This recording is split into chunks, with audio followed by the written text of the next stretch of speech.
kama sio wewe ningekuwa wapi mimi?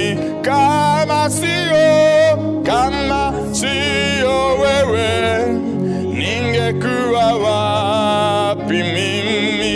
Umejawa na neema na rehema,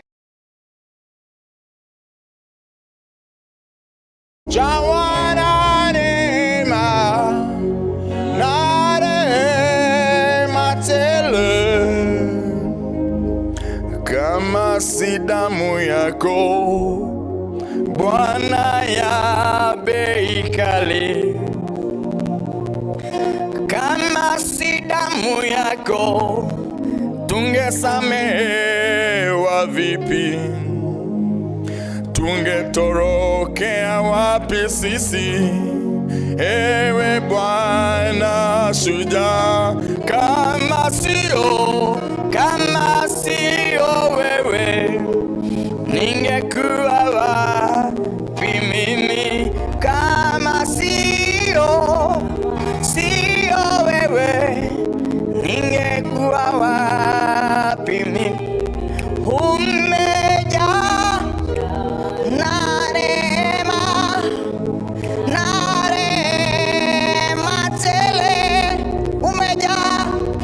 jawa na rehema tele. Thank you, Jesus. Thank you, Holy Ghost. Thank you, Jesus. God bless you so much. God bless you so much. God bless you so much. Amen. Thank you, Jesus. I am just Minister Thomas under Bishop Ben, serving under my father Bishop Ben and Reverend Patricia. God bless you so much. God bless you so much.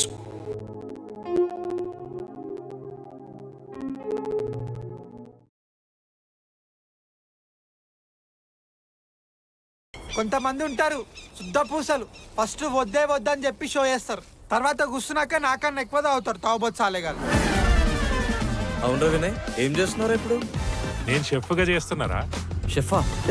వాడు వంట చేసుడు తప్పించుకోనికి నీకు వంట నేర్పి పెరిపప్పని చేసిండు. అరే చెప్పరా, నేను ఎరిపాపని చేసిన? నేను లేదురా, పెద్ద షెఫ్ని చేసిన. కుడిపేసినవరా? నీ ఖాతాలో ఇంకో గొర్రె బలి. మా కంపెనీ చాలా స్ట్రిక్ట్ రా, లీవ్స్ హియర్. స్ట్రిక్టా? ఉచ్చకైనా ఓనిస్రా లేకపోతే కుసునకైనా బాటిల్ పెట్టుకుంటున్నావా? ఆ కోడి పోచేంద్రా నైట్ ఫామ్లా కోళ్ళ కాపలగా 2 కుక్కల్ని పెట్టాడాడి. పోయేసరికి బొచ్చు తప్ప ఇంకేం మిగలేడాడి. You not American brothers boy. అరే నేను ఇంటితో వెళ్ళని ఒక మూవీ చూసాను రా, అందులో వాడు money, phone, wallet, identity proofs అన్ని తగలబెట్టి స్ట్రిప్కి వెళ్తాడు రా. అడగారా తోపు, మనం కారా? మన దగ్గర ఫోన్లు లేవు, పైసలు లేవు, ఏ ఐడెంటిటీ ప్రూఫ్స్ లేవు, ఏం లేకుండా డబ్బు కార్లో గోవా బరోబర్ వచ్చినాం. ఏ హోలో గడేసిన ఐడియా? గోవా పోతున్నారా? చాలా రోజుల తర్వాత మొబైల్ లెక్క మాట్లాడినవరా? తొక్కురా ఉన్నాడు కొడుకు.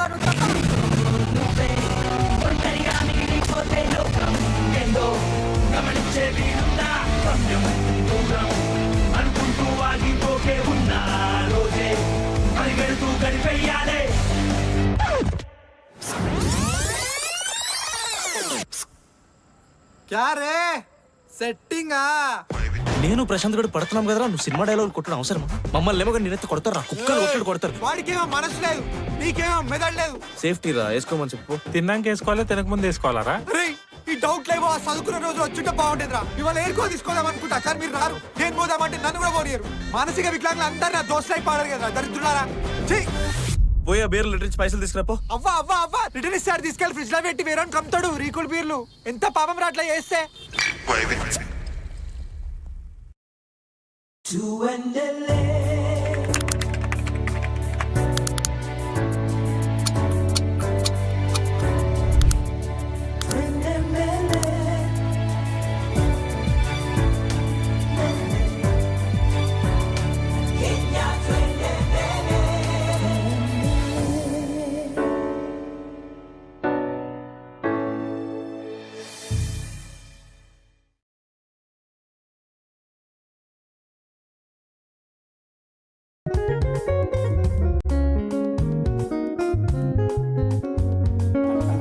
Haya, sisi watoto wa Chosen Generation tukiwa na ndugu Kemani, papa Kemani, Eriko Tomaso papa, muziki ya Yesu. Amini Yesu, amini Yesu, amini Yesu kijana uokolewe. Amini Yesu, amini Yesu, amini Yesu mama uokolewe. Amini Yesu, amini Yesu, amini Yesu watoto muokolewe. Amini Yesu, amini Yesu, amini Yesu rafiki uokolewe. Amini Yesu, amini Yesu, amini Yesu rafiki uokolewe. Mulangoni mwa roho yako ataishi na wewe, atakunywa na wewe. Fungulia mulango yako, roho Yesu aingie. Amini Yesu kijana uokolewe. Amini Yesu, amini Yesu, amini Yesu rafiki uokolewe. Alisikize kijana we, alisikize. Alisikize mama we, alisikize.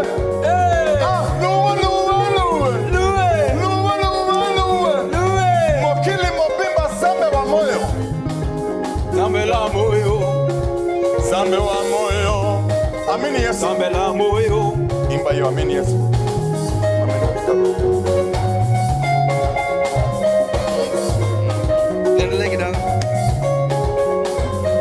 Yeah.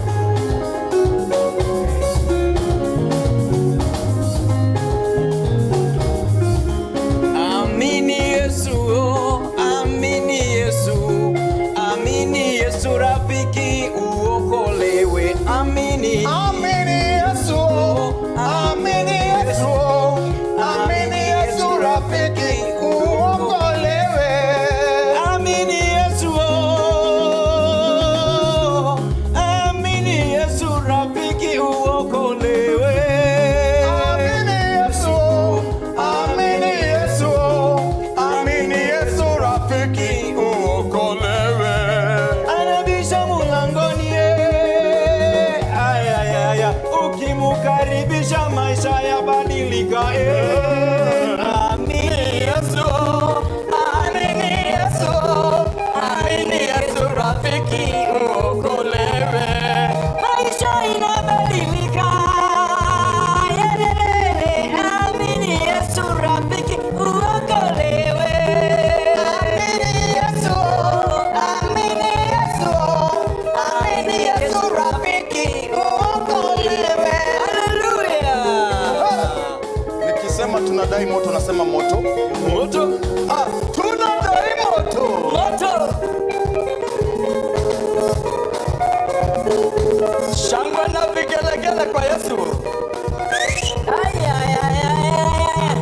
Sikia muziki wa Yesu. Twende. Wachilia sebe.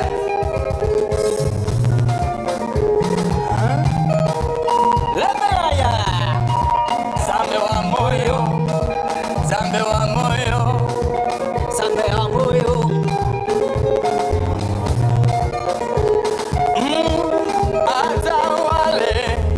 Atawale tu, mwachie Yesu, atawale. Atawale tu, mwachie Yesu, atawale. Akosonga, mama kilioyo, akosonga,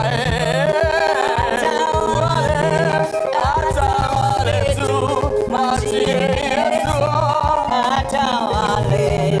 Watoto wako wamekulemea sana, walete waokoke.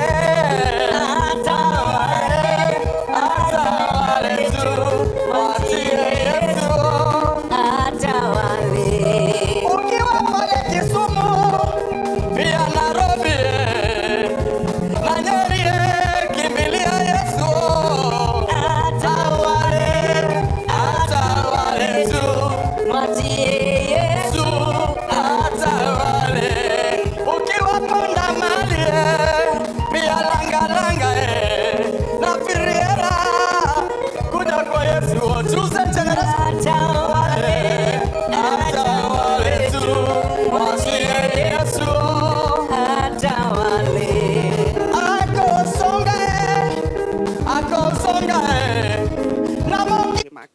thank you so much, and you could kick us off. Karibu sana Bwana Waziri. Naitwa Enaeli Mlinga, nafanya MBC Radio hapa Nakuru. Enaeli Mlinga. Yes, MBC Radio. Good afternoon or good evening. My name is Mombi Wambogo. I work for K24 TV. I report for Nakuru County. Nami naitwa David Omurunga, nafanya na Milele FM, karibu kwenye kaunti ya Nakuru, kaunti yenye fursa tele. Good evening, Waziri. My name is Miriam Nyambura, reporter, Citizen TV. Karibu sana Waziri na asante. My name is Ogola Mjomba, radio yetu Nakuru. Good evening, Waziri. My name is Isaac Chiriat, working with Nenyan Media Services.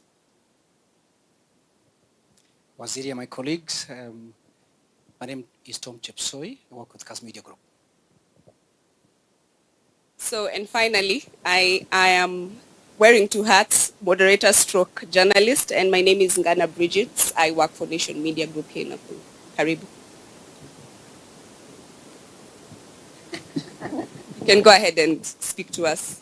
And my name is Kipchumba, the cabinet secretary in charge of internal security, which is basically interior and the national administration.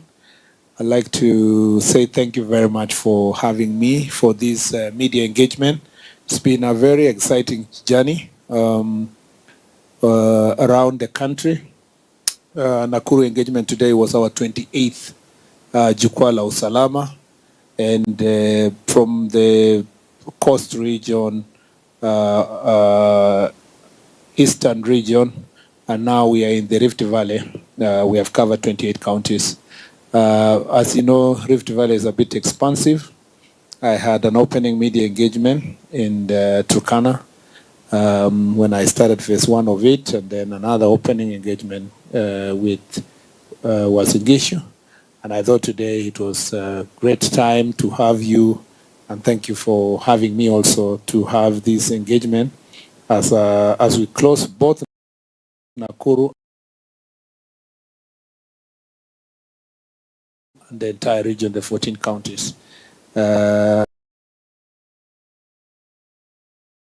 Looking at the things that we have had, the challenges we've seen around the country, and engaging various security officers. I have done not less than 280 hours of my time, and the longest Jukwaa la Usalama engagement was in Turkana, where we finished at 7:30 p.m. Today in Nakuru we did almost 7:15 p.m. And Kajiado, I think we did. So it's been a very fantastic engagement, and I'm very happy to respond to your questions, and so that we can have an interactive session this evening as part of the closure of the Rift Valley. We are back on the other remaining 5 regions, I think. Yeah, thank you. So, Waziri, my question is on matters to crime.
These are actually petty criminals that are grouped themselves for personal security and so forth, and sometimes solidified by being misused by politicians. So they zone themselves based on areas and regions and how they know each other, and then they are available for assignment. So once in a while they're hired by different politicians to do some political assignment, but it is not such a solid team the way you can say, like we used to have Mungiki, that they have a full leadership, or or Gaza in Nairobi, where we still have also some challenges, and we will address them when we go there, and we keep addressing them. So today we have agreed that to solve this problem, it's multifaceted. Part of the reason why they still you have that high level of crime, it's fueled by drugs and adulterated ethanol and all kinds of other alcohol, and availability of the illicit brews and alcohol. So to go to the root cause of this problem, we need to deal with the proliferation of drugs. And Nakuru is among the top 3 counties in terms of transit for drugs and alcohol. And so what we have decided is that in a multi-agency, the security team in the county will sit together in a multi-agency form and carry out thorough security operations. We also know that the manufacturing, not all the manufacturing is from Nakuru itself. For some of these illicit brews and alcohol, some of it is coming from neighboring countries and transited through, because it has become a big transit town because of the multi-ethnic, multicultural, international nature of this Nakuru city. So we will deal with that part of it, so that as much as possible we see how many of these young people are going to be rehabilitated. Some of them are just stealing to buy bangi or buy alcohol because they have become dependent on it. But why is all this problem there for the youth? It's because of the challenge of unemployment. And so we ask ourselves, what is the long-term response to the problem of gangs anywhere in the country? Is to engage young people in meaningful employment, to support them in their trade, to ensure that they are able to do their businesses. And so there is need for county government to have better organized trading areas where young people can have an opportunity to do business. There is also the housing project that the president is pushing. Primarily is actually to create employment for young people to work in the mjengos and other places. There is also climate works that, as you heard today in the Jukwaa la Usalama, the rallying call from young people to the administrators is that we need to increase the number of people that are going to be accommodated in the climate works. And so it is, the president has been thinking, and the national government thinking, to see how else can we engage these young people in manual jobs.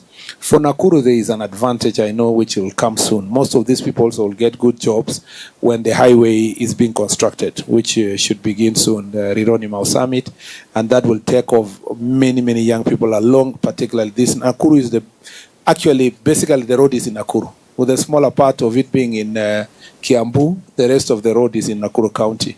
We expect Nakuru County to benefit big time in terms of employment for young people during the construction period, in the quarries, on the road itself, and so many other things.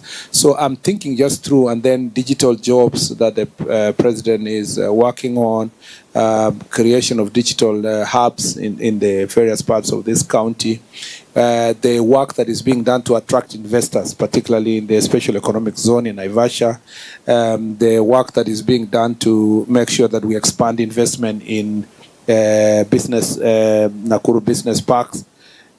I think that the ultimate goal to sort out these issues, to get these young people to have meaningful employment. And therefore, the last 2 years was about stabilizing the economy. I believe that when it can attract more investors. By the way, one of the biggest investment of this government will be Rironi Mau Summit, and sorted in the shortest time possible, because this is almost $1 billion of an investment. And so the trickle-down effect in terms of the investment itself in sorting out unemployment is huge. I don't even look at it, first of all, in terms of solving the road infrastructure, but in terms of the resource that's going to be left in this particular county, it's going to be massive. So I think that that is part of the few things I can talk about in terms of solution on a bigger, global. Well, I hope I have answered you, Mr. Ogola, to some extent. Yeah. All right. Bwana Waziri, my question is on the transfer of police commanders.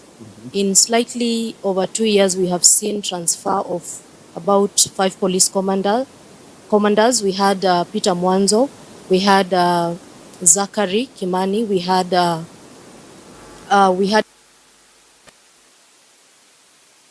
has left. Stakeholders and the members of the public has associated this to the derailment of the security progress in the county, and creating a field day for especially these criminal gangs. So how then do you handle this kind of transfers, ensuring that we are not losing the track of security progress as a country? Thank you very much. I will answer you for Nakuru, but also generally the what is coming out from Jukwaa la Usalama in terms of transfers. But let me start by saying that a police officer at the level of a county commander has a very, very high responsibilities and expectations at the same time from the National Police Service. When you see a police commander being transferred, there are possibly reasons of leadership related to it, or that there might be circumstances in the area where they're being transferred that inhibit his work, inability that makes it anymore. Some of these officers I've seen, some of them were on the way towards transfer. Some of the ones you've mentioned in the last 5 years. But some are a part of the reorganization of the security sector at the national level by the Inspector General of Police. I am not worried about complaints related to senior transfers at senior level, because those ones is a function of trying to get the right team leader. And that should not worry you, because the person who comes as a regional or a county security boss is basically to come and provide leadership to lead the main team. Remember, below that you have sub-county security team, including sub-county commander, police commander, and then now you have the key people. The key person in terms of security of any country, and of this country, the center of excellence for security service provision is the police station. So the officer commanding station is a very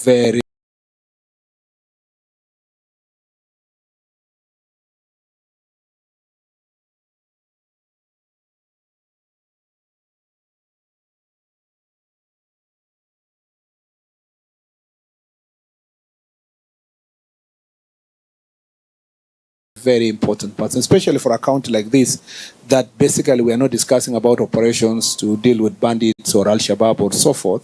Here, because the police station is at the heart of leadership in the police service.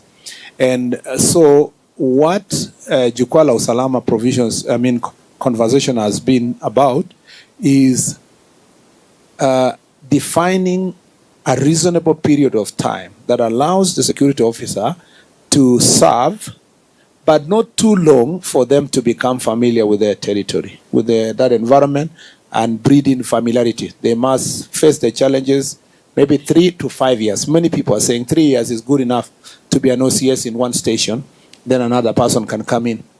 But also from the same conversation is that there are people who are having to serve 10 years in security-prone areas, operation areas, say in Samburu, in Turkana, in some parts of Elgeyo Marakwet, Baringo, you go to Tana River, Northeastern, all those places. And since I've gone through those parts, they are saying that it's unfair.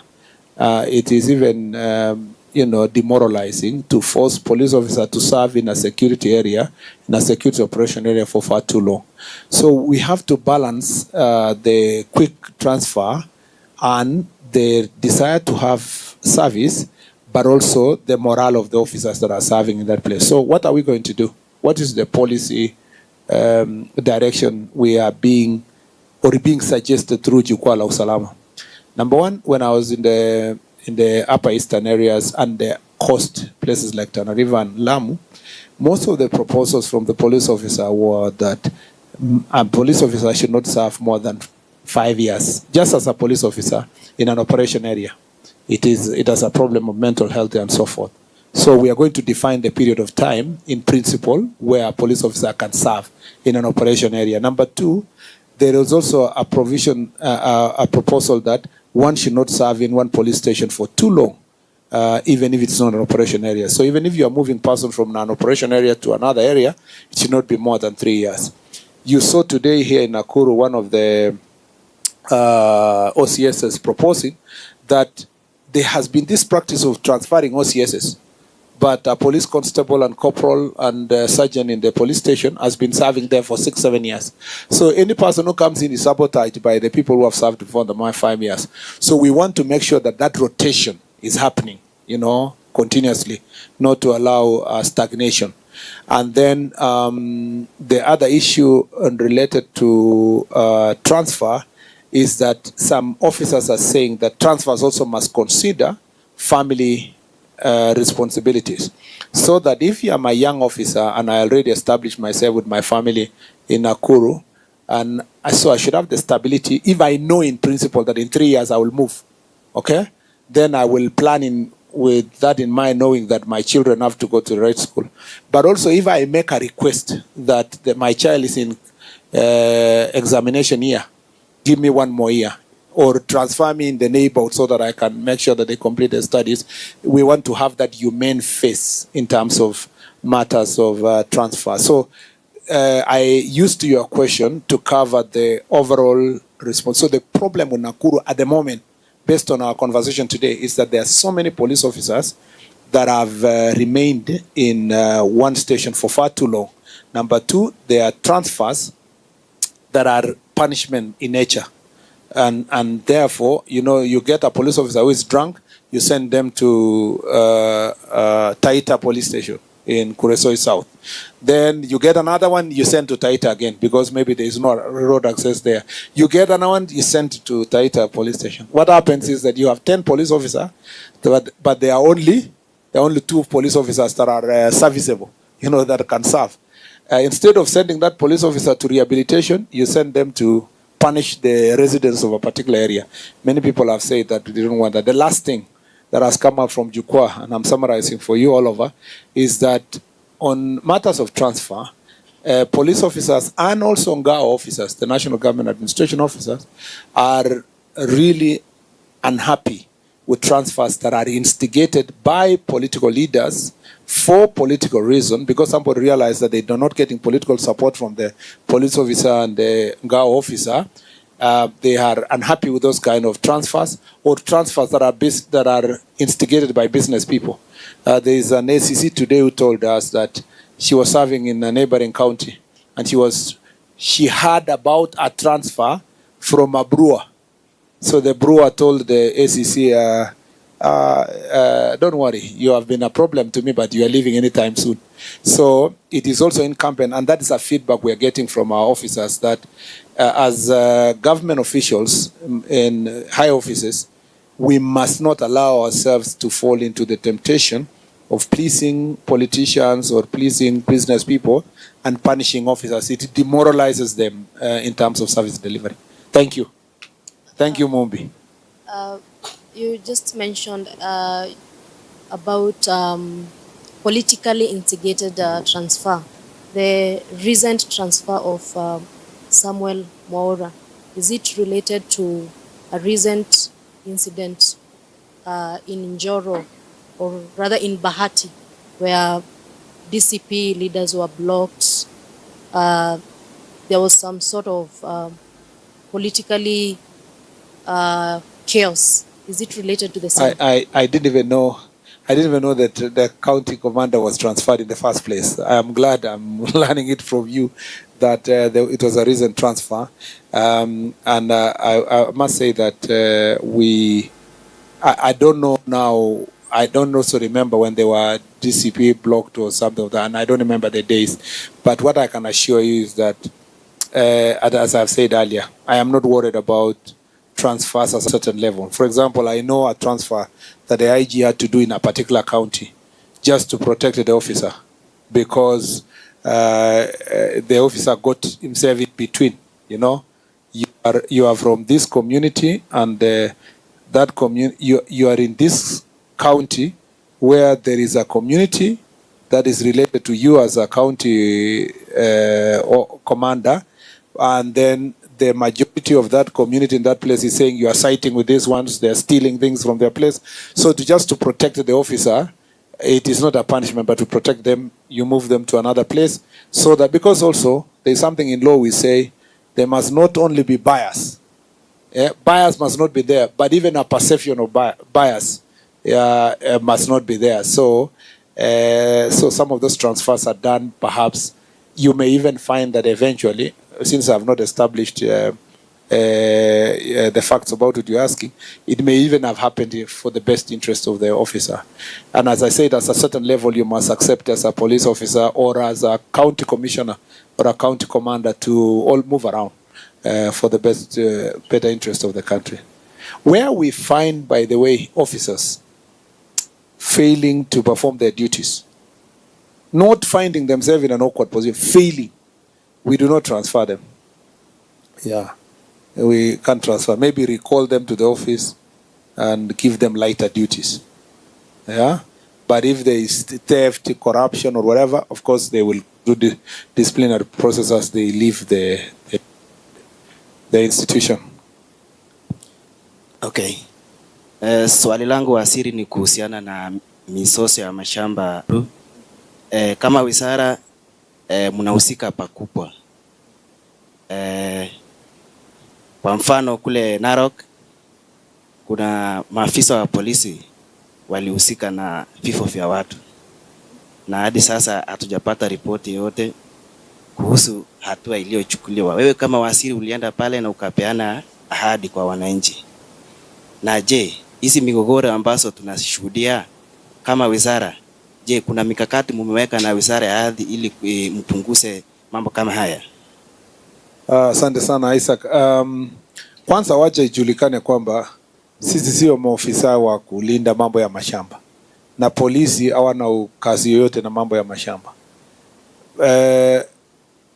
Shida inatokea kwingine ya mambo ya mashamba, alafu polisi wanajipata katikati.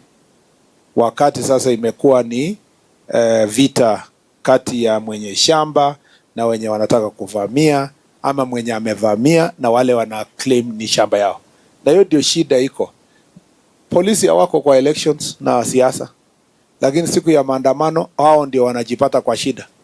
Wale wenye walipanga maandamano na wanaomba siasa, wanaomba kura, hakuna mtu hata anawaongelelea. Hata wenye walimobilize wakalete wakora kwa lorries, hakuna mtu anaongelelea. Mwisho ya maandamano jioni ni vile polisi alitumia bunduki, watu wangapi waliumizwa na kazi kama hiyo.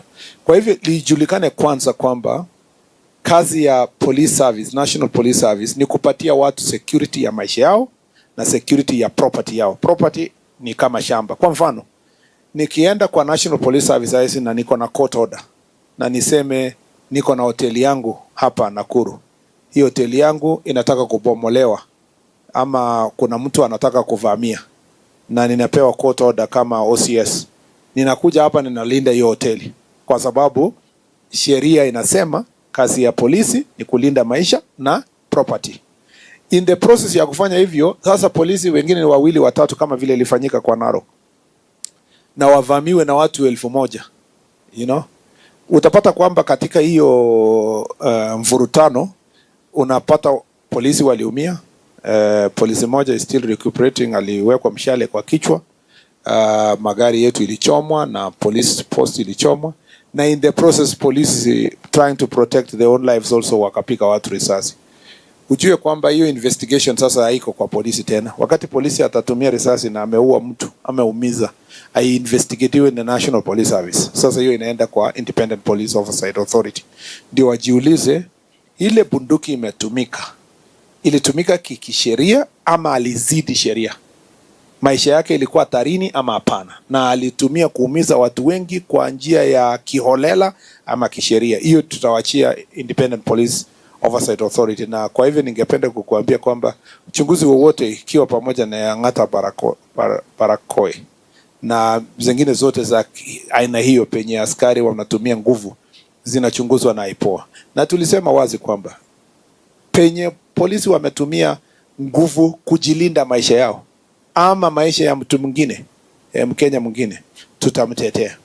Lakini penye polisi ametumia tu nguvu yake kupiga mwananchi risasi kiolela ama nguvu zaidi kuzidi ile hatari yenye alikuwa anakumbana nayo, hatutampatia support yoyote. Na nilipatia direction IG kwamba askari yote mwenye anavamiwa ama vumaniwa na anataka kuumizwa na alikuwa anajikinga, lazima tumpatie also legal support wakati anapitia maswali kama haya. Kwa hivyo ningependa kukuambia kwamba tunaomba kila mmoja mwenye ako na madai yoyote yanayohusikana na mambo ya mashamba ama property yoyote ile, upeleke kupitia njia ya kisheria. Kama ni court order, fuata kotini. Kama ni mambo ya kusuluhisha kama jamii, ita baraza, mketi chini, mzungumze kama jamii. Ile uhazama na uadui kati ya wananchi na polisi haisaidii kitu, na saswa wale ambao wanakuwa incited, wale ambao wanakuwa wanachochewa kwa machochezi ya kisiasa. Kwa mfano kaunti hii leo katika jukwaa la usalama tumezingatia mambo ya mashamba. Kuna mashamba huko Njoro, kuna ile ya Oljorai, kuna kesi zingine huko Rongai pale, kuna ingine ya Maskwota huko Subukia. Hizo zote zingine ziko kotini, zingine bado hazijasuluhishwa kama ya Oljorai. Serikali rais alitoa mwelekeo kupitia lands kwamba tutafute njia ya kufidia wale ambao walikuwa na claim hiyo shamba, ndio isilete uhazama. Kwa hivyo hiyo njia ya kusuluhisha kwa njia bora ni maana sana. Lakini sisi kama National Police Service na security sector tunajiprepare kwa deployment, kwa preparing our officers, our ngao officers, county commissioner na timu yake wanaita mabaraza kuhamasisha watu kwamba twende polepole. Na pia nimewaambia leo county security team, wale ambao wanavamia mashamba ya watu na nia ya kuiba mashamba, hata wale wanataka kutumia mambo ya mashamba kulete tofauti za kijamii, fikishwe kotini mapema, na wale wenye wanaleta uchochezi washikwe mapema, ili kwamba wanaposema usipozipa ufa utajenga ukuta. So lazima tufanye hivyo mapema kabla ya uchaguzi. Asante sana Bwana Waziri kwa kuendelea kutuelimisha mengi kuhusiana na Wizara ya Usalama ambayo ni muhimu sana katika taifa letu.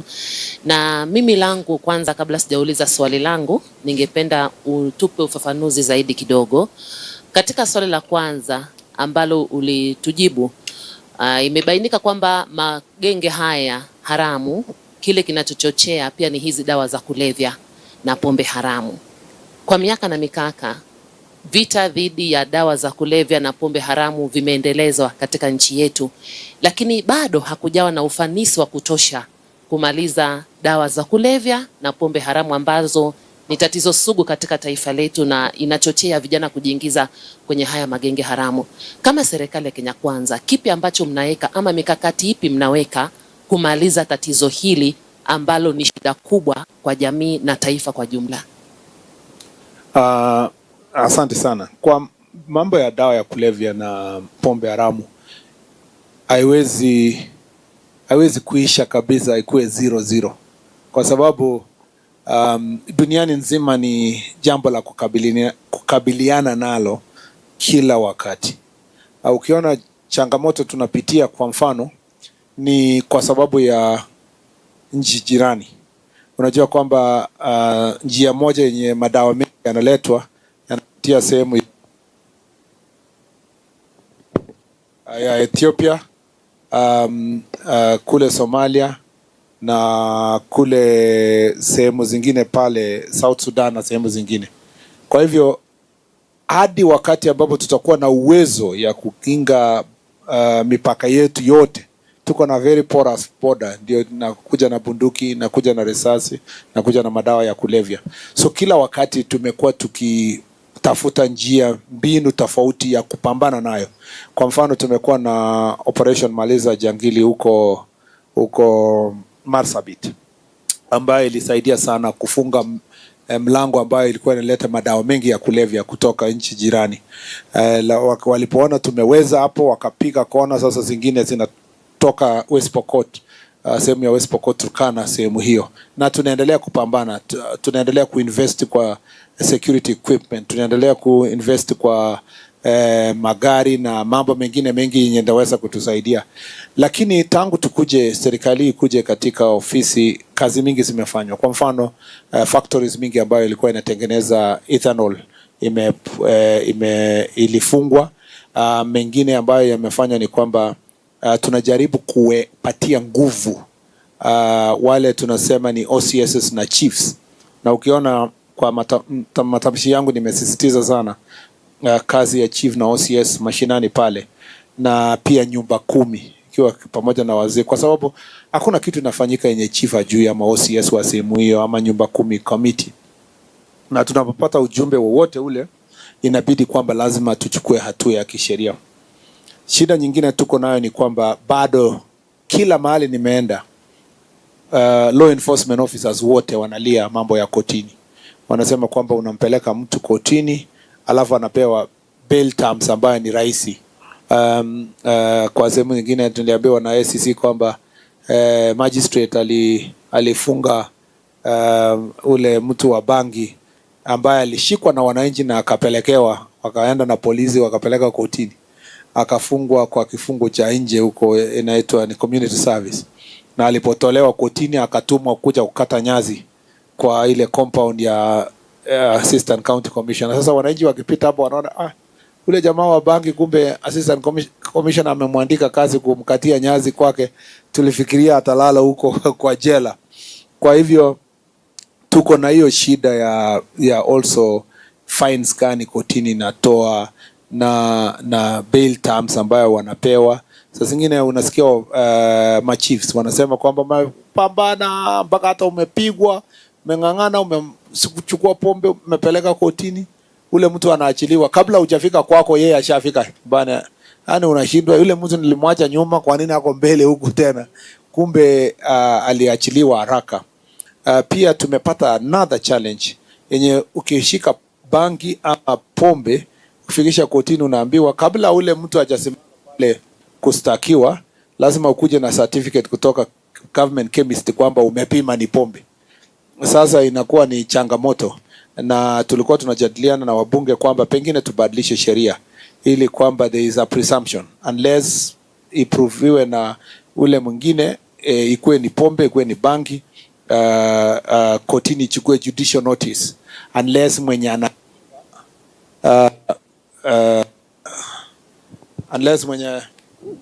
unless ile mtu yoyote mwenye anapinga akuwe tayari amebadilisha battery.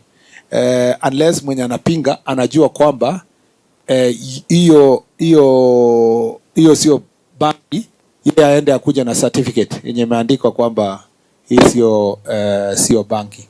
Kwa hivyo isikuwe ni kazi ya chief kwenda kutafuta certificate ya kusema hii ni bangi. Ikuwe mwenye alipatikana nayo wakati wa kujitetea aseme haikuwa bangi, na hii ndio kipimo ya kuonyesha kwamba haikuwa bangi, because there are things that the court must take judicial notice: alcohol, bangi, na also adulterated ethanol among other things. Na pia swali lingine ambalo linafanana la tatu, wanasiasa ambao wanatumia sana haya magenge wakati wanapotaka kuafikia malengo yao ya kisiasa, kunao mfumo maalum unafaa kuwekwa ili kuwakabili wale ambao wanatumia haya magenge haramu kuleta vurugu na kukosesha amani katika taifa letu, ili kwamba hii tabia isiendelee, iwe kikomo. Na pia tunaona kwamba wakati wa kampeni haujafika, lakini wanasiasa wanatembea kila mahali kuendelea kujipigia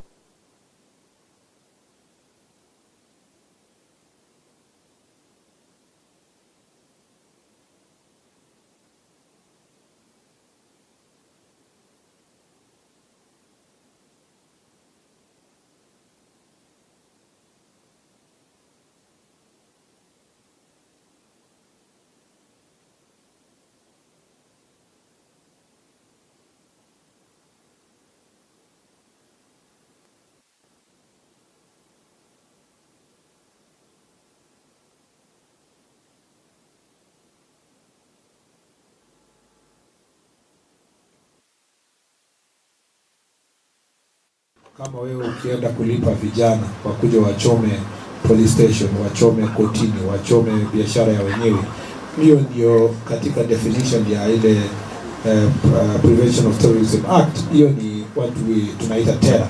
Kwa hivyo tutaendelea kustaki, kila mmoja tunapata kwamba anatumia. Tofauti tu ni kwamba wengine hawatatumia kuleta vita, sasa wanatumia kuwa supporters wao, lakini kwa sababu wananchi wanajua tabia yao katika wananchi, lakini wakati wowote wataleta vurugu, tutawashika wale ambao wamewalipa, haijalishi kama wanaita ni wao ama wao wamekuja tukulipa, pamoja na wale wenyewe wameleta makosa. Swali yako ya pili ilikuwa ni matamshi ya uchochezi. Nimesema kwamba tutastaki kila mmoja, haijalishi position yako ama wewe ni nani. Kama unachochea wananchi, haswa uchochezi wa kikabila, mambo ya kujaribu kupiganisha wananchi, hatua bora ni kwamba DCI, idara ya DCI lazima ifanye investigations, na tunaamini ya kwamba DPP atakubali na mtu astakiwe. Hiyo ndio njia moja ya kuweza kukabiliana na mambo haya, kwa sababu we are a law abiding country.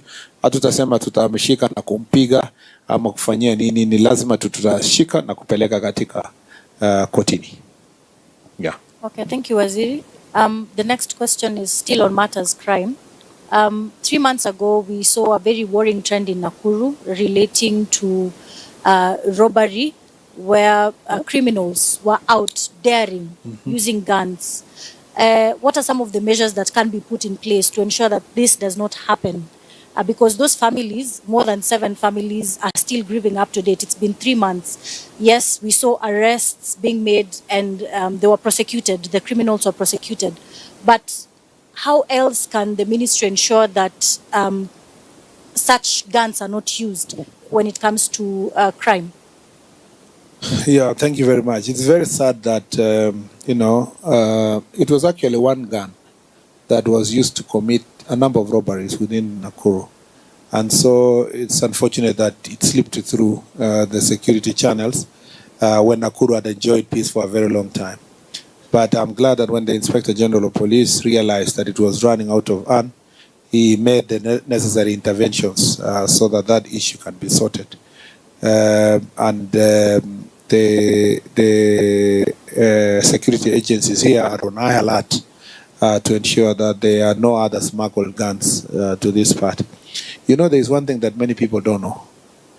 For every day like today, you've not had a robbery in Nakuru, is because security have stopped from happening. The only time you realize there was a problem is when it has happened. But nobody, because not every time that the police will tell you today, we averted this one, we averted that, intelligence assured this and that, people are arrested. There are many things that are happening behind the scenes that ensure that, there are no problems in our country. Yeah. So we need to appreciate also our security officers for every day that we are, peaceful, and when there is no crime. And when an incident like the one that happened, because there was a bit of lapse, it's important that the police officers also took very, very swift measures to neutralize these enemies, arrest some of them, take to court, take away the gun. And unfortunately, one of our police officers had to pay with his life. So, it's regrettable that it happened. And my condolences to the families that are affected, both the civilians and the police officer. And every day we promise that we will continue working very hard to make sure that we keep our country safe. Yeah. Mheshimiwa Waziri, Waswahili wanasema wimbo mbaya haumbembelezei mtoto. Kuna hili jambo ambalo limetupiga mshipa sana, hususan kwenye serikali, na hili jambo la uwazi na uwajibikaji. Kwenye taasisi na asasi za kiserikali kumekuwa na jambo la ufisadi. Ufisadi huu imekuwa ndio donda ndugu sana katika maendeleo, katika uwajibikaji na masuala kama yale. jambo hili halikupigi mshipa?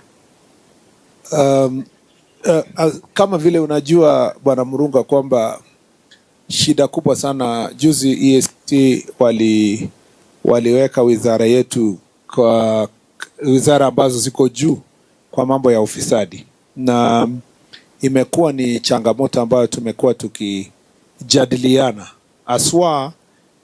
Jukwaa la usalama imekuwa ikizingatia sana kuwaeleza viongozi mashinani aswa the OCSs na machiefs na assistant chiefs ya kwamba sisi tumeorodheshwa juu sana kwa mambo ya ufisadi, sababu tunachukua hongo. Na kwa nini wizara imeorodheshwa juu? Ni kwa sababu hii ni wizara ya mashinani, wale ambao wanatumikia wako mpaka pale mashinani. Na nilikuwa nawaambia kwa mfano mambo ya traffic police sector ya kwamba imekuwa karibu ni kawaida tu katika sehemu yote ile kwamba mtu yote ako na gari pikipiki, akifika tu akikutana na roadblock kama polisi anatoa kitu. Hata polisi haulizi, mwenye anatoa tu anatoa. Ni kama kwamba inatarajiwa. Kwa hivyo ni mambo ambayo tunapambana nayo. Tumekubaliana kwamba polisi yoyote mwenye atapatikana na hatia asitransferiwe ama kupembelezwa, anaondoka kazini. Hiyo nimeambia chiefs, nimeambia assistant chiefs, kwa sababu hiyo ndio inafanya pombe haramu itembee, bangi itembee. Hiyo inakuwa fuel yenye inasaidia kuharibu society. Na njia moja ya kuhakikisha kwamba tunapambana nayo ni kuhakikisha mwenye atachukuliwa hatua ni ule mwenye ako na jukumu pale mashinani. Tusingoje mpaka ifikie ati bwana mkubwa pale juu. Lazima tupambane na ni corruption ya 100 shillings, 200 shillings. Nitie sahi kitu 200, miangapi. Na pia ningependa kusisitiza kwamba wale polisi hawajibribe wenyewe. Ni sisi civilians ndio tunaenda kubribe. So hakuna vile utasema serikali ni mbaya na wewe ukifika hapo. Kwa mfano, most of us hata wenye tuko hapa tume overspeed. Na ungekuwa overspeed na ustupiwe njiani, waambiwe sasa twende kotini hapo Naivasha. Ni wewe mwenyewe tu ndio unasema mkubwa tumalizane. Hata yeye ndio, yani you are leading the police officer into temptation. Wewe ndio unamwambia mkubwa, hii ni kitu ya kumaliza, niko na masishi na kimbia, nisamee, lakini kuna kachaya hapa. Sasa yeye pia anakumbuka ako na school fees mahali, anamwambia Mungu acha tu nichukue na unisamee. Na inakuwa ni habit yenye inaendelea. So hizi yo makosa ya kublame polisi peke. I'm trying to paint for you the circumstances under which police officers find themselves. Aya, wewe umeingia matatu. Unajua inabeba 14 people.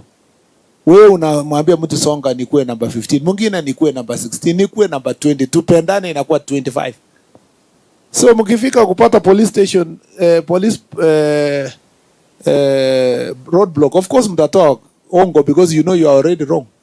Mumejaa huko. Wenye wako ndani wote, wenye walikuwa na keti na wakakubalia mwingine kusongea, wako wrong. Mwenye aliingia ako wrong, conductor ako wrong, driver ako wrong. So these are the things that are fueling. It has to start with the society saying enough is enough. Kila kitu ifuatwe vile inafaa. Kama vile umeniuliza Bwana Murunga, ngoja nikuulize. Hii maneno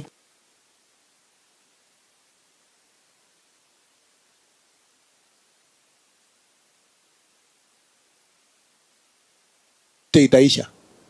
Lakini kwa sababu watu wako na convenience. Kwanza middle class, wako na pesa. Hao ndio wanatafuta convenience. Hao ndio wanaambia polisi asante sana, asante mkubwa. Fanya hivi, acha tupite. So it has to be, hakuna mtu, in fact, you will find very few people in Kenya who don't pay bribes sometimes, basically by wanting to do it because they want to cut shortcuts themselves. So it becomes an equal responsibility on both the citizens and the police officers. Asante sana waziri. Umemkosoa ndugu yangu Murunga kwa ukali. Ni Mkristo mtulivu sana. Sidhani kama asha participate Murunga, ni kijana muungwana sana. hakuna mtu yoyote mwenye haja Biblia inasema for all have sinned and fallen short of God's glory. So lazima kuna wakati Murunga kidogo alisikia tu akasema bwana mkubwa nakimbia crusade, wewe kunywa chai. Murunga hujanilipa kama wakili. Sana sana waziri. Kabla sijakuuliza swali moja, nikujulisha kwamba tuko moja kwa moja kwenye radio yetu ya Kass TV pamoja na radio na vile vile kwenye digital platform ya Kass Media Group, na vile vile tumekuwa nawe moja kwa moja kwenye maeneo tofauti tofauti. Swali itakuwa ni inaguza yale maeneo ya juu kutoka Turkana, Samburu, Laikipia, Baringo, Elgeyo Marakwet, mahali ambapo ni nyumbani, na najua hii baridi umeizoea wewe mwenyewe. Sisi wengine kutoka pale panajua tuna tashwishi.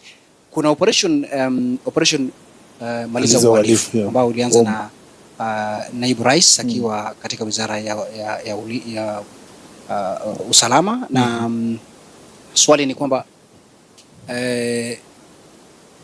one of the objective ilikuwa ni kutafuta zile silaha ambazo ziko kwenye mikono ya raia ambao hawana miliki ama nafasi ya kumiliki ama wajisajili kumiliki zile silaha. Kwa hiyo operation ambayo imechukua takriban karibu miaka 2 hivi, unaweza kadiria zile silaha ambao umezitoa kutoka zile mikono ya raia ikaja serikali ama wale wametoa kwa hiari. Pili, katika ile round up ambayo ulikuwa umeifanya pale Baringo, Elgeyo Marakwet na vile vile pale Turkana,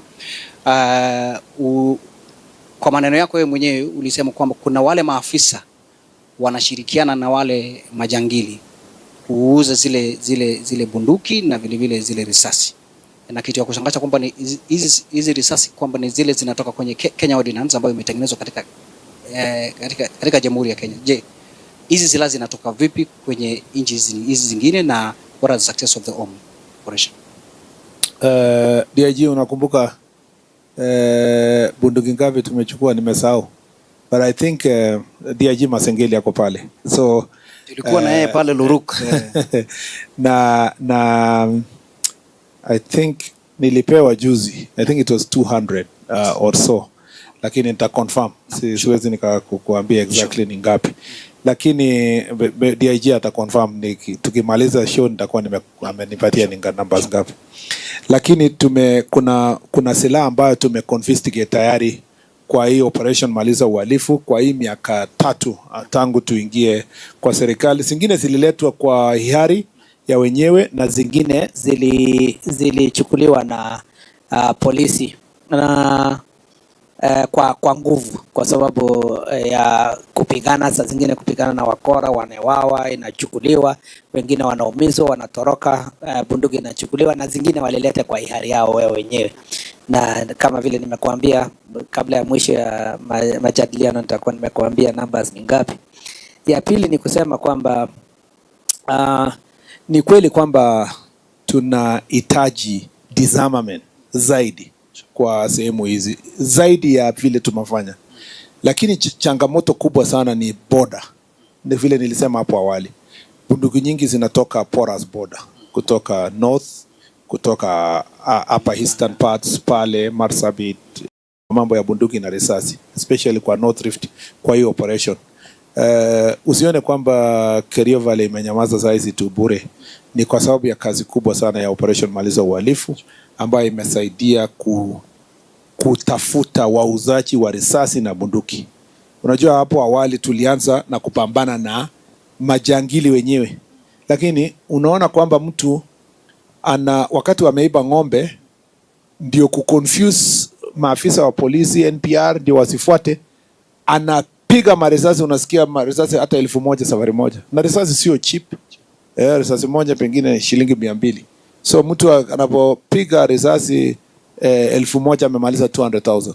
So unajiuliza kwanza ametoa wapi hii risasi yenye anapiga namna hii?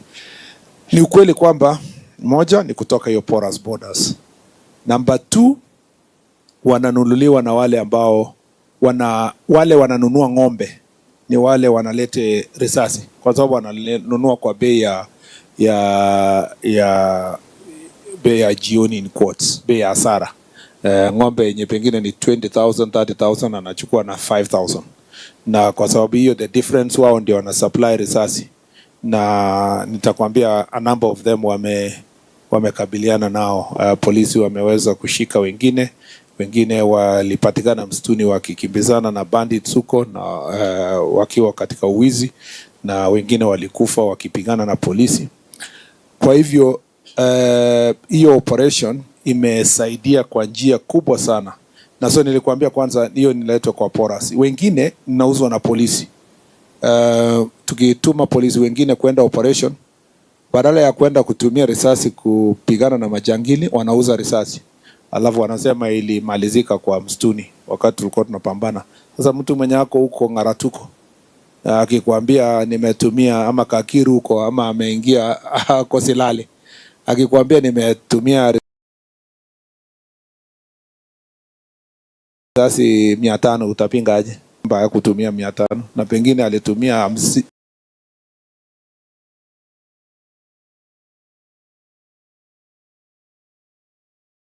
na pengine alitumia 50 akauza. Na pia kuna number of police officers saizi wana face mastaka, wengine waliondolewa kwa sababu ya kuuza hizo marisasi. Kwa hivyo niseme kwamba ni combination na watu wa kuimport to deal with them, na tukikuwa ruthless kwao, ndio unaona ukiona hakuna wizi ya ng'ombe na kuua watu, risasi imepotea because polisi wamemanage kudeal na supply ya marisasi. Hata ukishanunua bunduki na ikuwe empty, ikuwe hapo na butcheries wenye wananunua hizo ng'ombe, wenye wana supply hizo risasi, na sasa wale wenye wako ndani pale wakuwe na constant supply ya risasi na wanaua watu na kukostera, ndio hii business. Lakini I promise you, hata kama ni porous border, I promise you that ile mikakati our police officers wameweka, nina promise watu wa Kerio Valley kwamba wataishi maisha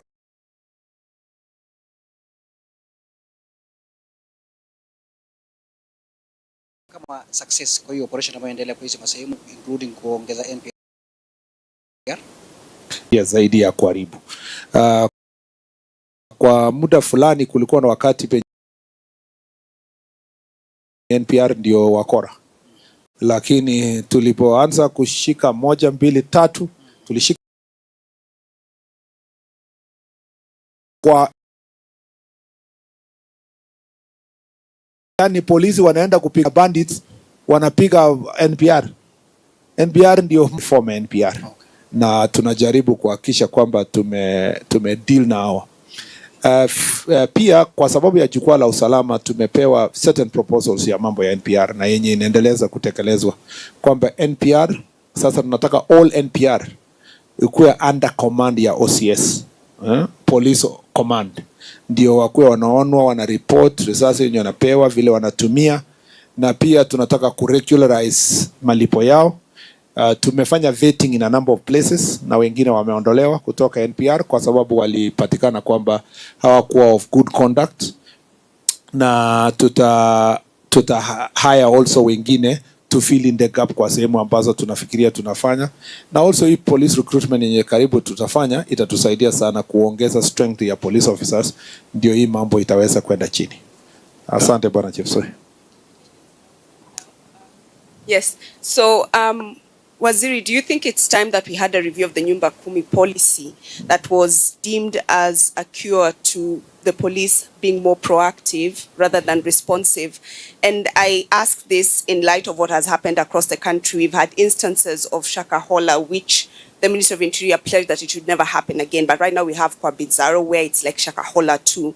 And then here in Nakuru, we've also had the instance of the BBC Africa expose that showcased that young children are now being used in the sex trade. That is also an issue of internal security. So do we review the Nyumba Kumi policy, or where really are we dropping the ball? Because even we have the Children Young massacre that was in Turkana County, and even as at now the Ministry of Defense is saying that your ministry has not even asked about or for assistance so that we can also secure ourselves internally. Sijui nianzie gani, wacha nianzie Todo Nyang. sidhani kwamba kwa or it's in English. So I don't think that I don't think that sidhani kwamba Todonyang issue kusema ukweli sidhani ilikuwa ni internal security problem. Hiyo ilikuwa ni border security because imefanyika kwa border yetu na Ethiopia. So na sidhani kwamba ni ukweli vile wewe unasema ya kwamba sidhani ni ukweli kwamba defense wanaweza sema kitu kama hicho, kwa sababu jukumu kubwa zaidi hapo ndio tunahitaji our national defense forces. Lakini hata hivyo tumeweka kwa sababu ni ndani ya Lake Turkana, tumeweka huko Coast Guard na tumeweka new equipment na tutaendelea kuweka more equipment kwa kung'ang'ana nayo. Nimekuwa Turkana juzi kwa jukwaa la usalama na kuna maneno ambayo tulijadiliana pamoja kuona kama vile tutasaidiana zaidi. NPR ndio inahitajika zaidi huko kwa sababu strength ya police officers kwa sehemu hiyo iko chini. Lakini mwisho, I don't know kama unajua watu wanaongea kuhusu Todonyang lakini hawajui iko wapi. Mimi nimeenda Todonyang ndio ujue how serious it is. Mimi ni minister ya kwanza kuenda Todonyang kutoka 2011. The first minister. I'm not saying the first security minister. I'm saying the first government minister since massacre ya 2011 when the former prime minister went there as a prime minister. 2011 until 2025. Ndio minister akaenda huko. Na so nikiongea naongea na at least some bit of experience. Huko wananchi wanapitia challenges mingi na NPR ndio ya maana. Tuko huko na GSU camp na tulijaribu kufanya some strength kwa sababu nilienda huko na Mustalangat the Kenya KPS police DIG, tukaweza kutuma uniform na strength kuimprove the NPR na tunajaribu kuhakikisha kwamba tuna support the NPRs kwa huko. That support haijakuwa as consistent as it has been, but mimi kabisa nikiwa sasa government official at my level sidhani kuna mahali beautiful in Kenya nimeenda kama Todonyang. You know, I have not visited a more richer and beautiful place in Kenya than Todonyang. Iko na 3 economic activities. Iko na fishing where lorries, tons and tons of fish is taken by lorries to DRC. Number 2, iko na livestock in millions because they don't lack water. This is fresh water from the lake that ime spill with the rising of the lakes kama hii Nakuru wapi ime rise also in Turkana ikalete maji ndani na iko na nyazi ya ajabu. And the third economic activity ni trade. Trade between Ethiopia and Kenya, it goes on there. So it's such a place that mimi kabisa naamini kwamba in the near future tukiset up our military camp na to secure the place, ni sehemu moja hata ningependa kwenda kuishi na kuretire. Kwa hivyo ningependa kusema tu kwamba na the infrastructure ijengwe kufika Todonyang. Ni mahali pazuri, lakini shida ni kwamba kwa miaka mingi wananchi wameachwa peke yao na itabidi sisi tuweke nguvu kusaidia wao, kwa sababu pia wana deal na serikali ya regional government ya upande ule wa the Meriles or the Dasnach wenye wako kwa upande wa Ethiopia. Na so those challenges sio kama vile wewe unasema tu bridge it hapa. Sio kitu ya kusema kwa nini Wakenya hawajachunga, serikali haijachunga Todonyang. The challenges yenye huko ni enormous and the level of ability, kwa sababu the next place where you have the military is a bit far in Kibish. So we believe that tutaweza kustrengthen up na tutafanya pamoja na serikali ya Ethiopia because ilibidi mahali ambapo tuliwasiliana na Ethiopian government kusaidiana pamoja ndio hata tukarecover some of the bodies na kupigana pale wanapigania nets na boats na huko ni nets ndio inaibwa na boats. That is part of the biggest cause of conflict. Alafu sasa boundary along the lake itself ndio inaleta shida mingi, lakini tutahakikisha kwamba hiyo imefanyika. Kwa maneno ya nyumba 10, kwa hivyo nyumba 10 is very important, extremely important. But the problem ya architect ya nyumba 10 kwa Kenya ni kwamba kwa sehemu ambayo inafanya kazi, community ndio imechukulia kuwa ni yao. Lakini mkifikiria ni nyumba 10 ni structure ya serikali, makosa inatokea hapo. Okay? Tuko na department kwa National Police Service ya community policing. Inachesaidia kwa coordinating, working on the policy, trying to train our OCSs and police officers, wasaidie kwa mambo ya community policing. Lakini kile ambacho tunataka kusisitiza kwa Wakenya ni kwamba kila community waketi chini pamoja na kujua jirani yako. Nakumbuka kwa nini President Uhuru alisisitiza mambo ya community policing after 2013. Ni kwa sababu ya ile shida ya Al-Shabaab. Kwa sababu ulikuwa unapata kwa urban area watu wanaishi pamoja, lakini hujui Chepsoi ni nani, hujui Bridget ni nani. So mnakaa tu mnasema sinika jamaa, kwa kumbe huyo ni mtu ana collect intelligence kwa niaba ya mkora mwingine, ama ni mtu ya kutoka nchi nyingine. Kwa hivyo we need kama community turudishe, yani tuchukulie maanani sisi kama Wakenya. Na I think itabidi sisi kama ministry tufanye greater publicity na awareness kwa mambo ya why community policing, using our ngao and using our police, because that community service, community policing, kwa nini crime inaendelea kwa community? Unasikia ati kuna watoto 10 waliwawa hapa, ati kwa West Pokot watoto wanawawa na kukulwa, na mtoto amepotea na ajulikane yako wapi. It's because tumekuwa individualistic. Kwanza kwa urban areas, a city like this ya Nakuru, tusipochunga, mkikuwa individualistic, utaka kujua nini inaendelea kwa neighbor anawika, analia, nyinyi mnasema ni kama ule jamaa na discipline bibi yake, kumbe watu wanaletwa kwa nyumba next na kunyongwa, you know. And I'm saying some of us, why is gender based violence inaendelea? Because we have normalized.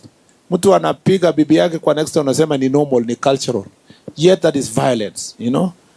Bibi anapiga bwana yake, watu kijiji yote inakuja kucheka, sema baba nani alitandikwa, na kumbe baba nani ni addict ya alcohol na bibi anateka advantage kumnyonga.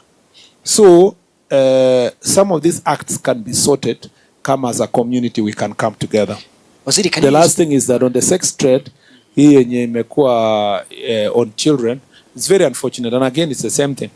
It's that individualistic thing, kwamba watu wanaona wanasema, na people have become also very callous. Unawaachilia mambo ya mtoto, unaona inafanyika na hakuna kitu unafanya. Lakini I promise that to strengthen our department in the deal na hiyo mambo ya human trafficking, trafficking young children for sex, and also issues ya trafficking with drugs, among others. On the Shakahola issue, fighting religious extremism is not easy, because mtu akwambia nimeenda fasting pale, you know, wewe utapinga mtu ameenda kuomba, na kumbe anakuambia nimeenda kutafuta Mungu wangu kama Elijah, nimeenda kupanda milima, ama Musa nimeenda Mount Sinai. Yeah, so by the time una realize kumbe ilienda turn out imekuwa ni kifo.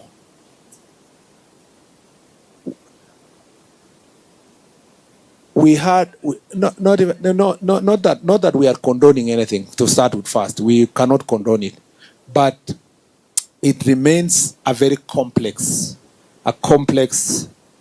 problem to deal with. Religious extremism remains a complex problem to deal with, because it starts slowly. Starts with believers going to wash barabara na sabuni, then we say it is normal. And then they remove their clothes and lay hapo kwa their nini. Haya, wengine wanaenda kanisa wenye women wanaambiwa unatoa nguo unaoshwa na pastor utakuwa ni. So you don't know at what stage does it become crime. Suddenly in the process, as it progresses, it leads to loss of life. I know the one for the reason one dia Shakahola na this next incident that has happened is under investigation now, but we want to understand the circumstances under which there's a particular person called Jared who went with his wife, you know, all the way from Siaya back to Shakahola, and we rescued him in 2023. He went back to that forest to say he was going to pray. When an interview was done by, I think, a journalist on DCI, DCI actually is the journalist who was reporting. When they went to the DCI, the guy told the DCI, this guy, what is his name, Mackenzie, called him from the cells and prayed for him on phone. You know, so you can see radicalization, my friend. It's not like somebody has gotten you and killed you, but is ingraining certain beliefs in people's mind. Baka people are fasting to death. Now, where the real genocide has happened, high crimes have happened, is because it involves children who are not of. It is the children who are dying because they are not of age to deal with these beliefs. Some of these beliefs are happening in a house, in Guinea, in a whatever, and then eventually people are going to be buried in a site. So that's why the investigation is going to tell us exactly what has happened, and it's an area. And then many Kenyans don't know that part of the reasons why we have not closed the Shakahola issue is that, you see, these people are not from Kilifi. They are from all over the country, Baringo, Vika walikuwa wengi, Siaya, Kisumu, all those places. Now, relatives in that place do not know that the person they lost actually went to Shakahola and they died there. So they are not even presenting themselves for DNA test. So the testing and concluding the matters has been complex, but we are about to make a decision as government to see if we can inter the remaining parts or bodies because of lack of any further people have come out for DNA, and maybe just create a memorial center within the Shakahola itself. It's also they take advantage of the vastness and the of the land we are talking about an area of forest of 100,000 acres and so forth, and some of these people go and hide there and commit the atrocities that they have done. It's very unfortunate, but that will be dealt with. Just to maybe just before we go to the IG has already given me the current statistics. There was the total number of firearms that were recovered from the Operation Maliza Walivu were 253. The animals that were stolen, that's the firearms, 253. Total ammunition recovered is 1,441. And animals stolen, 22,456. And animals recovered, 20,000. So there's about 2,000 animals that were not recovered in the process.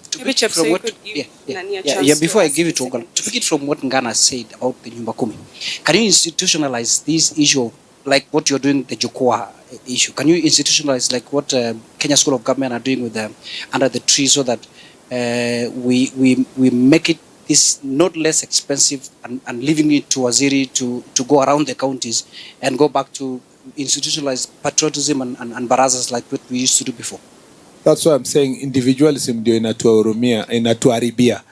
But kitu ya maana ni perhaps kutumia our regional and county police commanders, commissioners and my chiefs na assistant chiefs, ikuwe kwamba wanang'ang'ana na kuhakikisha kwamba, na sijasema Nyumba Kumi haifanyi everywhere. Kuna sehemu ambayo Nyumba Kumi inafanya fantastically na ni kwa sababu ya support ile chiefs wanafanya pamoja na community, na kidogo maybe tuta strengthen ile tunasema some resources kidogo ile AIE for the chiefs ndio wapate uwezo ya kuorganize hizo Nyumba Kumi. Hiyo ndio request ya wa chiefs wamekuwa wakisema across the country. Thank you, Waziri. Sometimes they say that to handle matter security, people have to work in silence. We have heard of recent times utterances of national insecurity emanating from some of the politicians on the engagement of the deputy president in the US. And he has been dared that he'll be arrested when he comes back. And at one time, you also pronounced yourself to that. He responded to the dare by telling you people that he will tell you the time and the plane that he will. Can you respond to that dare without making it a national insecurity issue? Well, basically, I thought that I said it clearly yesterday that it is him who voluntarily said that he has information about Kenyan authorities' engagement with Al-Shabaab and negotiating and doing business with Al-Shabaab and so forth. So I thought it's not even a question of being arrested. It is, if he is patriotic enough, he needs to record that statement with the DCI. And that should be the first opportunity is offered. In fact, I thought he was going to say he will tell us the time and the hour is going to arrive, and therefore DCI, prepare yourself, I will be in your office 2 hours after I land. It should behoove him at his position of authority to present himself directly to authorities and record a statement. Not for anything else, for the record. Because if you are going to be making such allegations, it behooves you to make sure that it's on the record. And I said clearly that if you ask me increasingly, I'm not a doctor, but increasingly the utterances that come from Deputy President are pointing out to two things. Either he's a serious or a pathological liar who is looking for cheap political publicity, or is an acute case of mental health, who perhaps will be unnecessary for us to spend resources to arrest, but rather to guide him and his loved ones to take him to a mental hospital. Because, and I'm saying this really because he says one thing this month, then he jumps to another. Yeah, he will wake up and tell you that I don't know if it was true, it was him or whatever. You know, I can't keep up with his lies.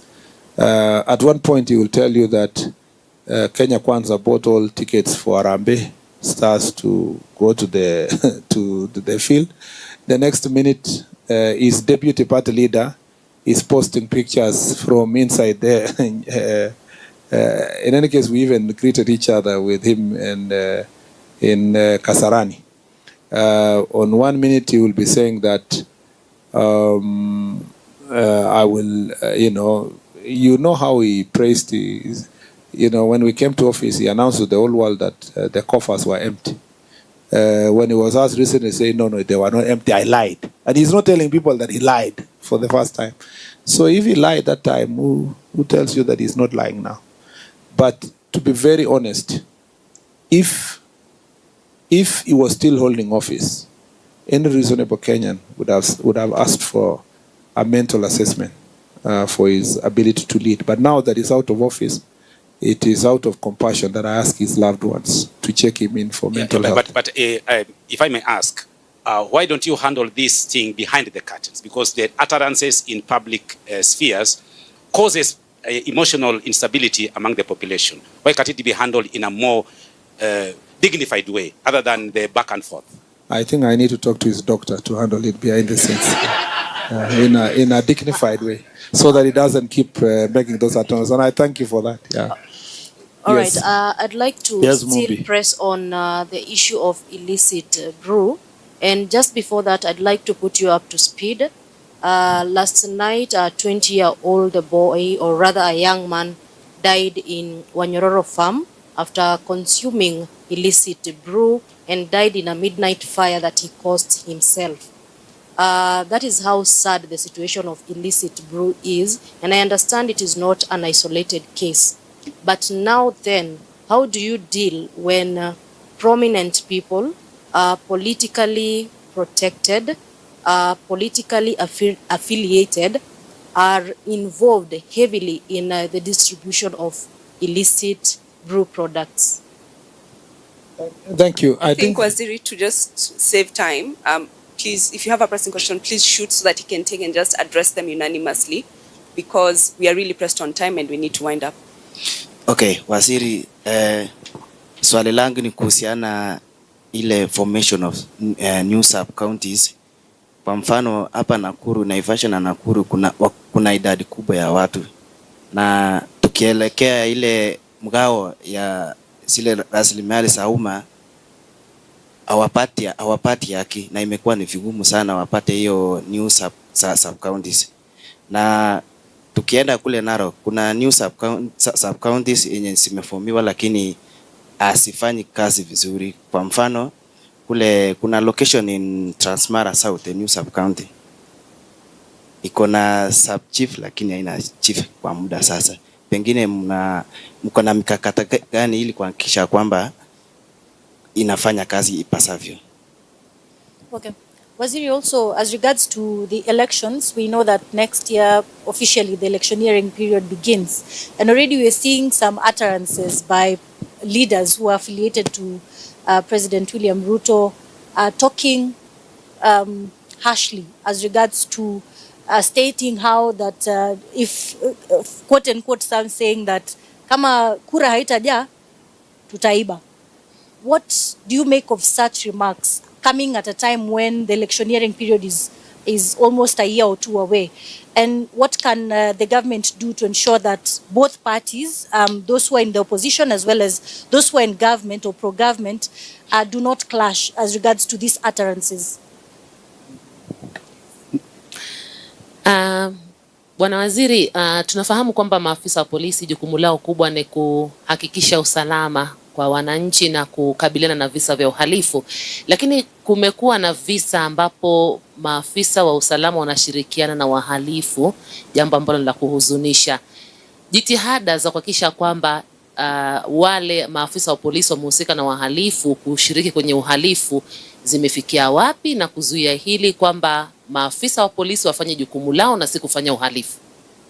Waziri Chan, wamesema wata reduce wale mashabiki ikuje 60% kwa sababu ile furugu ya mashabiki kuingia kwenye uwanja, na vile vile kuna uwezekano kwamba tunaweza enda kuchezea Tanzania, na nina matumaini kwamba tutakuwa kwenye finali na transport inaweza kuwa tatizo. Je, mtaiweka mikakati gani waziri? Labda langu waziri ni kwamba wale maafisa wetu wa utawala wanapotekeleza majukumu yao kule nyanjani, wakati mwingine unapata wanaumizwa, wengine wanapoteza maisha, twafanya nini? It's the second last question with reference to the interference. There are allegations that police are interfering with the enforcement of court orders with reference to the Ngongongeri land, which is next to Egerton University. And so we are seeing that the misuse of security officials is at hand with the enforcement of a court order. And then I'll pick the last question from the audience. Please just ask one question, please. She had requested earlier, please, it's the last question. Thank you so much, Bwana Waziri. My name is Wajroa Mwagi. I work for Rops Media, Riri TV and Riri FM. My question is on the security of journalists.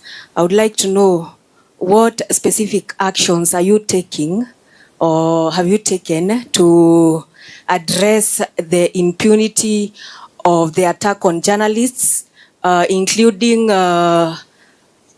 ensuring justice and remedies on the victims, because from what we've been seeing lately, journalists have been facing various threats, including physical violence. What are you doing? So you can go ahead. One more? One. You're putting me in a cash 22 na utaniwacha na hawa watu. Utaniwacha na hawa watu. Please, I'll give the three of you final. Thank you so much, Waziri. A very quick one. It's on Lake Nakuru, quote unquote, the illegal fishing. One of the proposals that had been given by a task force that was that worked during the Lee Kinyanjui regime was that perhaps government could extend the land, so that then now we don't have, people who are being told they are doing illegal fishing within the lake. Is that something that is feasible? And will we finally have any closure on the Odhiambo issue? Waziri Mchege from The Standard. Swali langu ni kwa human rights activists. These are the people who speak on behalf of Kenyans, but some of them are silenced na kuwa threatened. What is their security? And then in matters Baringo, if you can get statistics ya wanabiashara ambao wameshikwa. Yes. Waziri, I'm Robert Omaina from Inoro FM and Inoro TV. The Deputy President, Honorable Kithure Kindiki, about a week ago, pronounced about government's commitment to help locals about matters wildlife attack, especially in Njoro. As we are talking, there is a family in a village called Sinendet in Lare Njoro that is, who have not yet buried their kin, who was mauled by hyenas. And in fact, it's only the intestines that were retrieved. Maybe what's your comment about that, because the animals are causing serious fears to the residents? Okay, there go ahead. I'll do it in bullet form also, so that I save you time. On the question of security of Ngao officers, we have the National Government Administration Police Units that is being established, which was established, and I launched it when I came to office. What's remaining is that we are trying to deploy officers to this unit so that they can work together with administrators and assist them in enforcement and help them in protecting them. Because in a number of cases, the chiefs they go for raids, and then they are the ones who are attacked at the same time to do enforcement. But in other parts of the country where there's banditry also, the chiefs are always threatened. And so we have agreed that they can apply to be firearm holders, and we can license them, or they can apply to become NPR, and we give them a gun also to be able to protect themselves, or in some cases attach NPR to work with them. So this is an area that is of great concern, and it has been raised in most of the Jukwaa forums. On the court orders in Gongogeri land in Egerton, I think it was an issue that was also raised today by our security team, and it's I have asked that the county's regional security team lead a process of establishing the facts and where the court order is, and in enforcing this court order, what is the collateral damage. Sometimes we have a genuine court order, but the people occupying land is 1,000. So like for example, Oljorai, you might have a genuine claim by the Larry Nyakinywa to the land, but the consequences of removing those who are inside is more dire. And that's where you find yourself as police officers and security forces in a very awkward position as to which of the sites how do you enforce the law without loss of life? Because today if we walk to that place and tell people you now need to leave, there is an older claim to this place, you are probably never going to do that as police officer peacefully. So there is a balance to be done as a government. On the question of security of journalists, that's a very good question. I know journalists have been attacked in the past in Mandamano. They find themselves at the crossfire, either of police officers lobbing tear gas, hurting them sometimes. I don't think it is sometimes intentionally, sometimes in the crossfire. Some cases may be intentional, or goons who are in Mandamano, or for example, when these people of DCP were launching their party, they beat journalists, but the journalists refused to report. If it was the police, they would have reported. But because it was an opposition party, they refused to report. And bigger media houses are represented here, and they completely refused to report. And people are telling us, oh, journalists were beaten, and why are the police not taking action? The person who was beaten is not willing to report. And that failure to report actually is taking sides. Because if it was government, you would have reported. But when it is a particular political group, you don't want to report because you don't want them to be in trouble. So it is some of those things that we want consistency in the process. But journalists, like any other citizen, deserve to be protected. One way of promoting this relationship is to have continuous engagement between journalists and the National Police Service. And for the National Police Service to appreciate the role of journalists in reporting Mandamano and other incidences that they involve police operations. Because there's nothing the police are trying to hide. They are trying to maintain law and order. And if you are a police officer trying to maintain law and order, there's nothing you fear if you are put on the spotlight, because you know that you are supposed to do the right thing. On the question of the justice for them, where there are cases involving police service, I think it is incumbent upon us to be also alerted so that we can push for a just process. On the question of illegal fishing, it remains a serious issue. We agreed today that from our security meeting that it is important to first raise proper awareness with the involvement of public health officers, with proper tests and results about the toxic levels of the fish itself in the first place. And then we move to the next phase as to whether all the fish is being got in the lake as it were, or in land that was invaded by water and now has become part and parcel of the lake. And if that land, because we've been told some hundreds of acres have been taken over by water of Lake Nakuru, it may be incumbent upon government to buy the land and pay the land owners, and it becomes part of the national park at the lake itself. So that discussion is ongoing. And then on the question of Brian Odhiambo, as you very well know, when I came here last time, it was still at large, but there are some people who have been charged, and therefore it's now up to the DPP and the investigating officers to present credible evidence in court so that anyone who was involved can be held into account. On the question of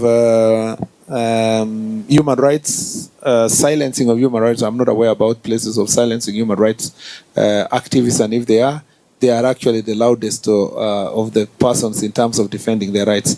And I don't think, usually most of the human rights activists actually have an upper hand in court, even over and above the police officers.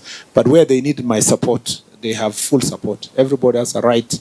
And I don't know, because of the past clashes between the police and political and human rights activists, human rights in Kenya has assumed a very negative connotation. But it should not be the case. A human rights activist is supposed to be fighting for both rights of civilians and rights of police officers, regardless of your position you hold. The hypocrisy, though, on some of the so-called human rights activists is that when anything happens to the police, they say nothing. When anything happens to a business of somebody whose business has been banned, they say nothing. If somebody's car is banned, they say nothing. They wait until now. Those people who are banning business, attacking police officers, hurting police officers, when one of them is shot in the process, say a police officer was protecting himself, that becomes the story. And they become the loudest there. The reason why there is some bad blood between the police and the so-called human rights activists, because they that call themselves human rights activists have interpreted their role that police are not human beings. It is only their victims that are human beings, and therefore human rights does not include police rights, which fuels and establishes very bad blood. On the question of Baringo and I remember what it was all about. Somebody else about statistics of people arrested and so forth. I don't have them on my fingertips. If you had asked a little bit earlier, I think the DIG would have gotten there, whatever. But we can speak over this outside here. But there are people arrested. It's just that I don't have all the numbers here right now. And sorry for not having the numbers. On the question of what was that? The last one was a wildlife attack. The Kenya Wildlife Service has done a very good job in compensating victims of wildlife attack, whether it is lives or livestock their livestock or their crops. And I think that has been ongoing. I have gone to several places, and the KWS officer is always reporting about the numbers that have been basically sorted in that issue. Sorry, there were other questions. Illicit brew and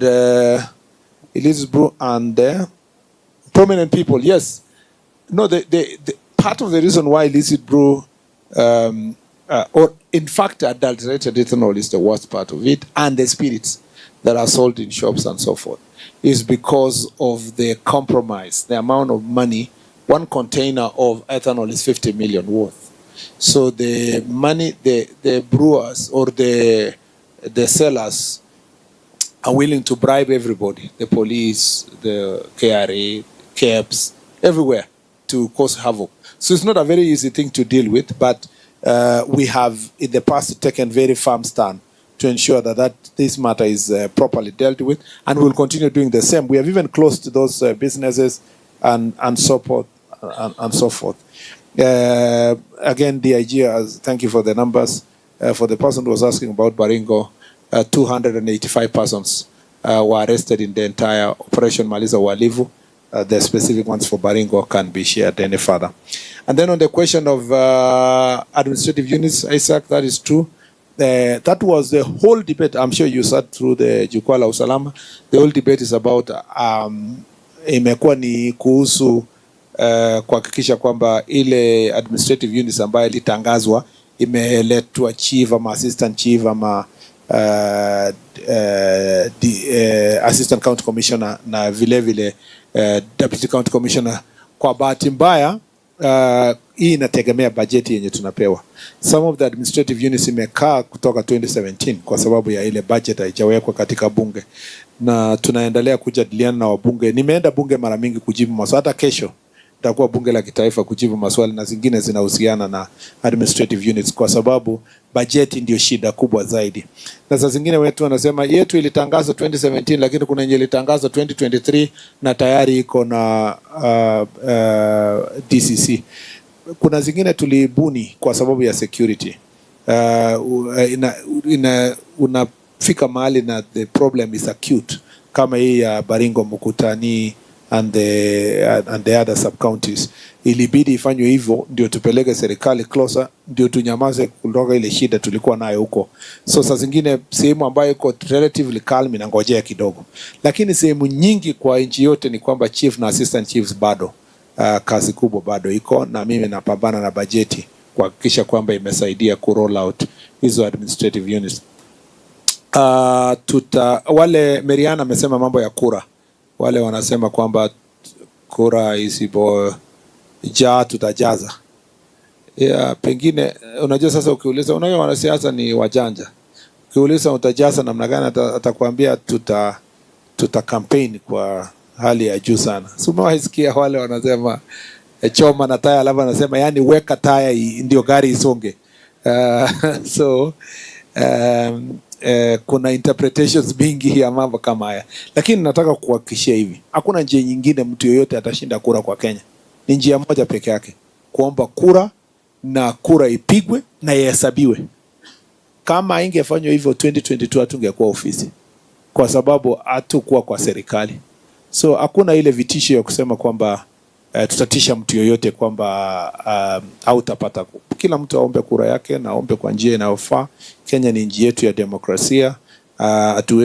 Tumewahi kuona kura nyingi na hakuna mtu anapotea kwa Kenya hata kama hajashinda kura.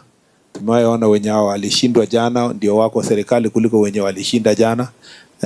Tuliona wale walishinda jana ndio wanapiga kelele huko nje, wanalia kwamba kwa nini wale tulipigana nao ndio wako sasa serikali zaidi. So nchi ni very nice. Hata wale wanatoka nje huko wanafika Kenya wanashangaa hii ni nchi gani hii tofauti namna hii. Ule mtu alikuwa anasema yeye ndio nilikuwa naangalia video nyingine hapo, ule mwenye alikuwa anasema jana kazi yangu kwa hii serikali ni nabeba kitabu nikipima mtu alikuwa wapi, labda naona shares yake kama ni 5%. Sasa yeye hata hana shares, unajua, na ule alikuwa anapimiwa ndio sasa ako ndani. So kuna haja ya kupigana kwa sababu ya kura. Hii ni nchi ambayo iko na nafasi nyingi sana, hata ukianguka sometimes hata kuanguka ni afadhali kuliko kushinda. So watu wa relax. Kwa mambo ya security officers, Edna alikuwa amesema nini? Security officers, yes, all security officers that involve themselves in criminal activity will not be treated as security officers. They are treated as criminals, you know. So it doesn't matter the position they hold. Even today, you are a cabinet secretary and you are found in impropriety, you will not be treated as a cabinet secretary, you are treated as a suspect. So in the same way, security officers, we have to deal with them under the law. Some are suspended, some are sacked, depending on the public service regulations, and then charged in court of law, and if they are found guilty, they are completely sacked. So that process goes on. We've done those for chiefs. We've removed chiefs. We've removed police officers in different situations. 60% of Kasarani, yes, that's true. We have been given as last warning. If we don't get 60% of Kasarani, we will find ourselves in trouble. I want to confirm that that really the problem we had in Kasarani on Sunday, and I was there, I could see the problem coming. There were people over 100,000, I can tell you for sure. You know, maybe 70, 80,000 around there. I drove through the big crowd, and thousands of people were filling Thika Road. And I didn't see it as a problem properly. I saw it as a real hunger for proper sports. The amount, the level of the love that the people of Kenya have for football, and the desire they have always wanted their country to do well is amazing. In fact, this is credit to His Excellency the President for supporting this process, investing in this. Remember, I served as a sports minister before, so I know the amount of resources we put. You know, I saw some people saying, "Oh, where does the president get the money to reward the footballers?" Do you know that we paid Chan 1.5 billion just to host? 1.5 billion, and I know because I was part and parcel of the process to just host, and we'll pay even more billions to host the 2027. But do you know the returns we get? Do you know the marketing Kenya achieved alone? Free marketing for beating Morocco, who are semi-finalists in World Cup. So the investment you put in sports, do you know the value that comes with those players that were playing football? Do you know that tomorrow, if Odhiambo or our wonderful goalkeeper was to be signed to a Premier League or any club in Europe, the amount of money is going to earn, the return in investment that will come to our country. So this small, it's big of course, the 1 million, 2 million that the president is giving. If you calculate the ripple effect in terms of investment, and what has been lacking in Kenya before is the right motivation to get, we need to get enough players to export them. And anyway, I've digressed, but the point is this. We take Sunday very serious. And so I want to request Kenyans, not for anything else,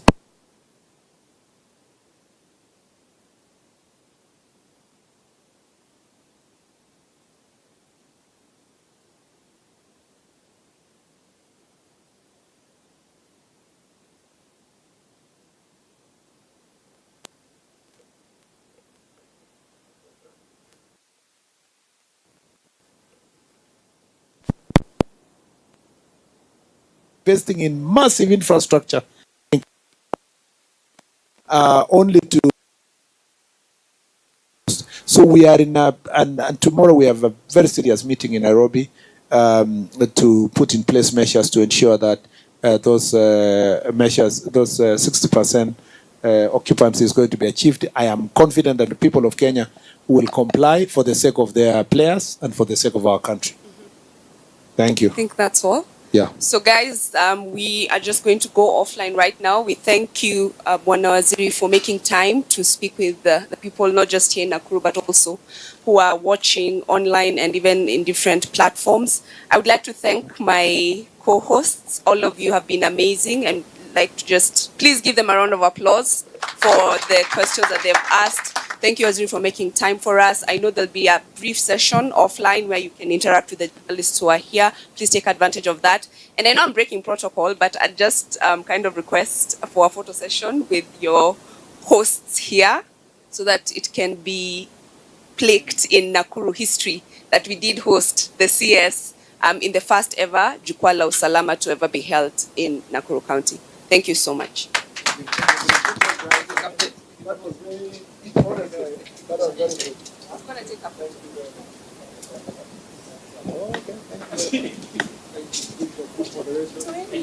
Okay.